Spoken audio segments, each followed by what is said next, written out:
fellow Zimbabweans. My name is Tsungai and I welcome you to the Game Changer channel. I'm here with Dr. Richard Kanyangu, who's the president of the Unity Party, and I have a few questions from him from our Facebook page. Dr. Kanyangu, the question reads, ordinary Zimbabweans seem to generally accept and tolerate human rights abuses. And we see this with the disappearances of Itai Damara, we see this with the activists in Bulawayo that recently got beaten up.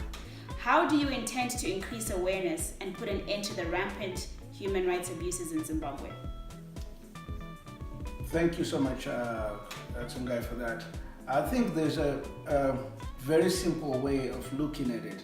I know that it sounds like I'm trivializing the issue. It is a huge issue because our government and the police and the army and all these other independent organizations have become one, whereas they're supposed to be independent. And I think the first thing that we need to do is to separate the judiciary from the government so that the judiciary system can operate in its own independent way and do what it needs to do.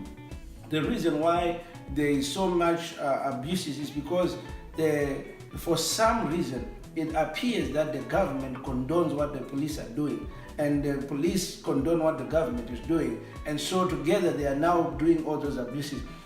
The only way of dealing with it is being able to separate these two so that we can be very clear of who is the one orchestrating the crimes. Is it the government that is leading the abuses, or is it the army or the police who are doing it separately? And once we are able to separate that, then we can actually start dealing with it.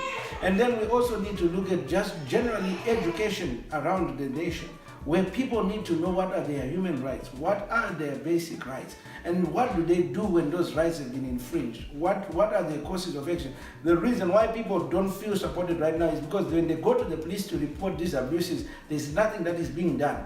And so we need to ensure that the police is working the way that it needs to work. So when people go and report abuses, they're actually followed up, and if there are arrests that need to be happening, they happen, regardless of who and where the person may have committed the crime is. And so once we establish that, that channels or funnels everything to a place where we can now actually begin to see clearly where we need to be. And in the absence of that, then it's almost like shooting bullets in the dark. So the first thing is create a system, and within that system, be able to separate the problem from the causes, and then we can actually find a solution. There you have it.